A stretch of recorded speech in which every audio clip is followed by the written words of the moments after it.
आप देख रहे हैं न्यूज़ 20 इंडिया। आइए एक नज़र देखते हैं प्रदेश की प्रमुख खबरों पर। कोटा जिले के रामगंज मंडी में सोशल मीडिया पर मिली सूचना के आधार पर उपखंड अधिकारी राजेश डागा ने अतिक्रमण पर कार्यवाही करते हुए नगरपालिका रामगंज मंडी को निर्देश दिए हैं। वहीं नगरपालिका रामगंज मंडी की आबादी भूमि पर 2 व्यक्तियों द्वारा कई दिनों से अपनी भूमि बताकर अवैध प्लाट काट दिए गए हैं, जिसकी सूचना पर उपखंड अधिकारी राजेश डागा ने मौके पर पहुंचकर तहसीलदार और पटवारी से भूमि की जानकारी ली और अवैध अतिक्रमण कर रहे अतिक्रमियों को नोटिस देने और खाली पड़ी भूखंड पर नगरपालिका का बोर्ड लगाने की निर्देश दिए गए। वहीं उपखंड अधिकारी राजेश डागा ने बताया कि सोशल मीडिया के माध्यम से मुझे शिकायत मिली थी, जिसकी जानकारी लेकर मौके पर पहुंचकर तहसीलदार और पटवारी को अतिक्रमण कर रहे भूमि की जानकारी ली तो वहां पर दुर्गा शंकर और कालूलाल धागड़ ने अपनी भूमि बताकर सरकारी भूमि पर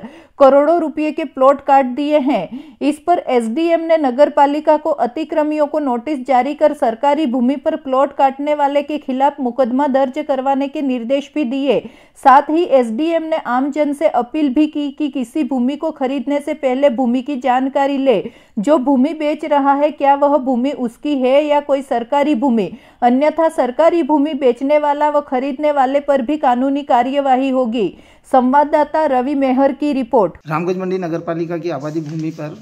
2 भाइयों के द्वारा अतिक्रमण की सूचना मिली थी, जहां आपने निरीक्षण किया। सर,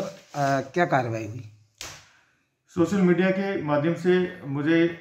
यह शिकायत मिली थी कि रोसली गांव में नगरपालिका की भूमियों पर 2 व्यक्तियों द्वारा अपना भूमि बताते हुए और उसको इकरारनामे करके बेचान किए जा रहे हैं और वहाँ पर उनसे अवैध रूप से वसूली की जा रही है। तो इस शिकायत की सत्यता की जांच के लिए आज तहसीलदार और नगरपालिका के कार्मिकों के साथ में मौका निरीक्षण किया। कुछ गांव वाले भी मिले थे। तो जिस लोकेशन का जिस खसा नंबर की भूमि बताते हुए बेचान किए गए, कुछ इकरारनामों में खसा नंबर भी नहीं लिखे हुए हैं, तो वो जिस भूमि को बताया गया वो उसकी खादरी लैंड तो कहीं और है और उसमें पूर्व में ही वर्षों पहले ही मकान बन गए और वो बेचान कर दिए गए थे। और अब जो ये भूमि बेचान की जा रही वो नगरपालिका की भूमि है।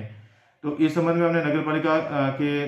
अधिकारियों से, कर्मचारियों से भी कहा है कि वो इसके संबंध में जो वहाँ पर काबिज है या जिन्होंने पत्र डाल रखे हैं उनको नोटिस दें, जांच करें कि वो इकरारनामे उनसे किस व्यक्ति ने किए, कितने पैसे लिए थे, और अगर उन्होंने उनके साथ 420 की है और सरकारी भूमि को बेचान किया है तो नगरपालिका भी मुकदमा दर्ज कराए और व्यक्ति जिसके साथ धोखाधड़ी हुई है वो भी मुकदमा दर्ज करा सकती है। तो मैं के चैनल के माध्यम से भी सभी लोगों को आगाह करूंगा कि कोई भी जो है सम परिवर्तन किए बिना प्लॉट नहीं खरीदे, कृषि भूमियों के प्लॉट नहीं खरीदे और खरीदने से पूरी तरह से जांच पड़ताल कर ले कि वो भूमि वास्तव में उसकी है या नहीं है। और अगर इस तरह के इकरारनामों के आधार पर कोई बेचान होता है तो वो अवैध है, रजिस्टर्ड बेचान होना चाहिए और इससे राजस्व हानि होती है, जिसके संबंध में भी सब रजिस्ट्रार को भी निर्देश दिए गए हैं कि वो इस प्रकार के इकरारनामों के करने वालों के विरुद्ध में भी कार्रवाई करें। और उसके साथ ही